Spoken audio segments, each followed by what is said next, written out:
구독자 DY29619님께서 댓글에 동행 불러주세요 이렇게 최성수의 동행을 말하는 거 맞죠? 영상이 끝날 무렵에 바로 불러서 올려보도록 하겠습니다. 세시봉 이후에 나온 노래들은 전부 다 제가 부를 수 있고요. 잘 부르는 건 아니지만은 가사를 보면서 바로 부를 수가 있습니다. 신청곡 올려주시면 할 수 있는 범위 내에서 노래를 불러서 올려보도록 하겠습니다. 오늘은 2025년 6월 27일입니다. 여러분 요즘 시장이 너무 조용하다고 느껴지지는 않으십니까? 요 며칠 비트코인 가격이 좀처럼 크게 움직이지 않으니까 이거 너무 재미없는 거 아닌가 이렇게 생각하시는 분들도 계실 텐데요. 그런데 이 조용함이 사실은 비트코인이 완전히 다른 국면으로 들어섰다는 강력한 신호일 수가 있다는 겁니다. 오늘은 그 얘기를 좀 해보려고 합니다. 듣기에 따라서 너무 뻔한 이야기 같을 수 있지만 그게 또 혼자서 생각하고 계시는 것보다 저 같은 사람이 한마디 해줌으로써 약간의 위로가 될 수도 있는 거거든요. 사실 저는 확신을 하고 있지만 이 정도면 종교 수준이네 이렇게 댓글을 다시는 분들도 계셔서 자제력을 발휘하면서 말씀을 드리는 것입니다. 최근 블룸버그 ETF 애널리스트 에릭 발추나스가 흥미로운 분석을 하나 내놨습니다. 내용이 이렇습니다.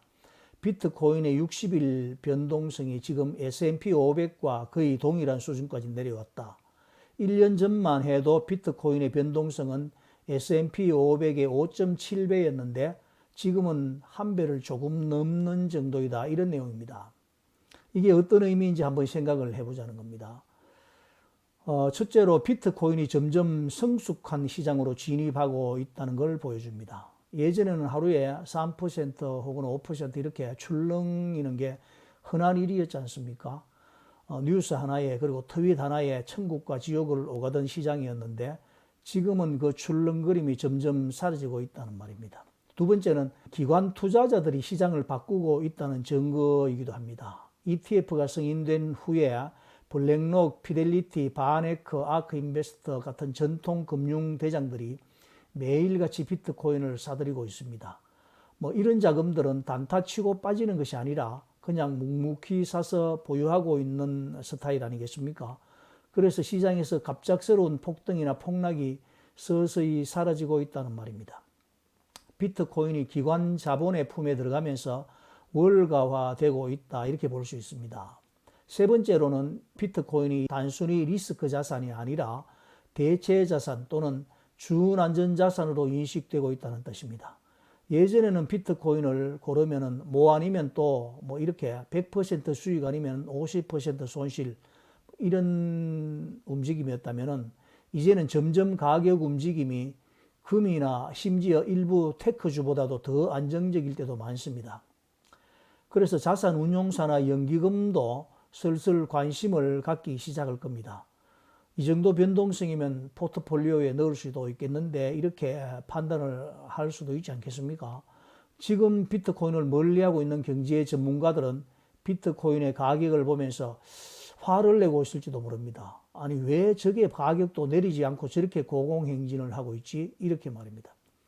비트코인을 잘 모르는 사람들은 더 바보 이론으로 비트코인을 비판하기도 합니다.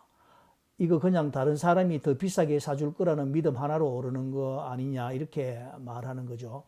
비트코인을 경시하고 있는 자신들이 더 바보라는 것을 늦게 깨달을수록 더 바보가 된다는 사실을 모르고 있는 바보들이죠.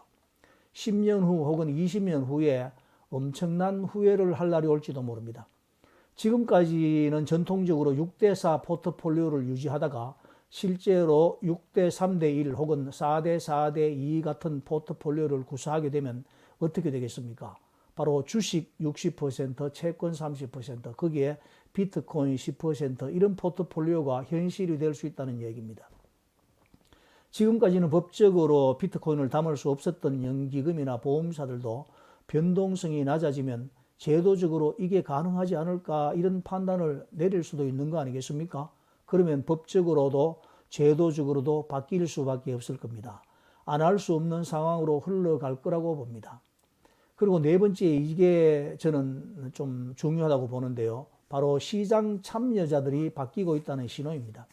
하루 몇 번씩 사고 파는 트레이더보다 몇 년 단위로 비트코인을 모아가는 장기 보유자들이 더 많아지고 있다는 뜻입니다.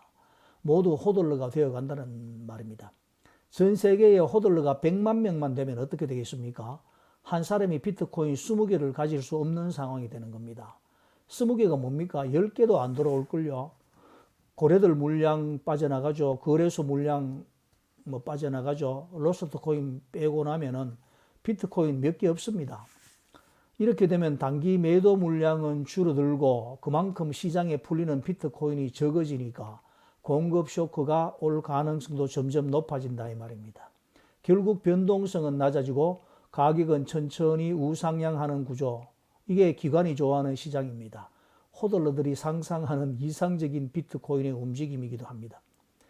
정리해보자 하면 비트코인의 변동성이 S&P 500 수준까지 내려왔다는 건 단순히 시장 참 조용하네 이 정도가 아니라 비트코인이 제도권 자산으로 완전히 편입되고 있다는 변곡점에 서 있다는 걸 의미합니다. 투기자산에서 투자자산으로, 투자자산에서 대체통화자산으로 이런 흐름이 실제로 지금 우리 눈앞에 일어나고 있는 겁니다.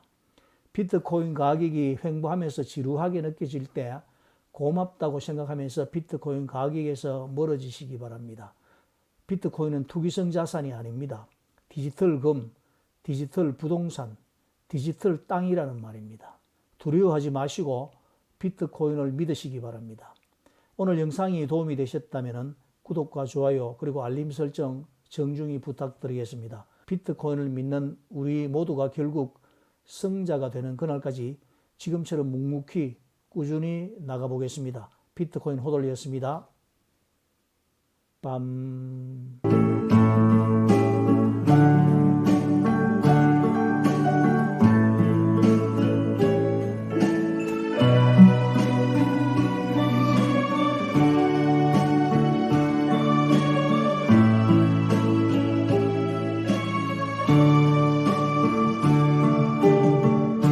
아직도 내겐 슬픔이 고독하니 남아있어요. 그날을 생각하자니 어느새 흐려진 안개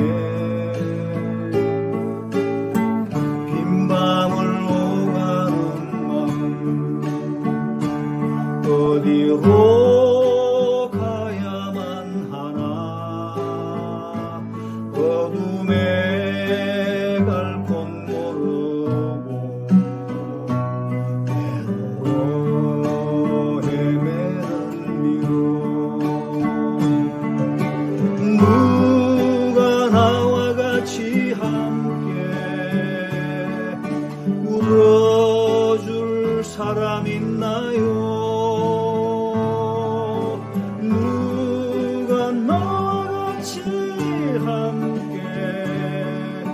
따뜻한 동행이 될까?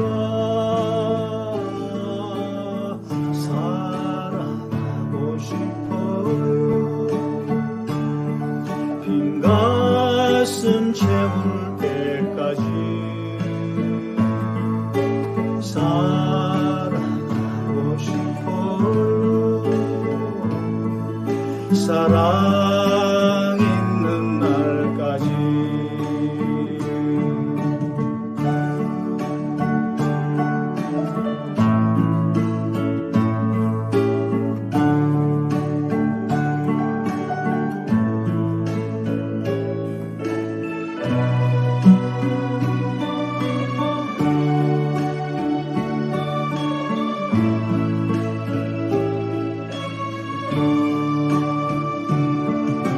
누가 나와 같이 함께 울어줄 사람 있나요? 누가 나와 같이 함께 따뜻한 동행이 될까? 사랑하고 싶어요. 빈 가슴 채울 때까지 때까지 살아가고 싶어요.